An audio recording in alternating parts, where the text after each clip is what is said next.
বিসমিল্লাহির রহমানির রহিম। হাই বন্ধুরা, আমি এখন আছি জামালপুর জেলার গাজীপুর উপজেলার নয়চর গ্রামে। নদীমাতৃক একটা গ্রাম।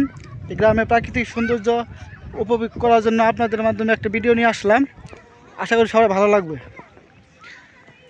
ধন্যবাদ।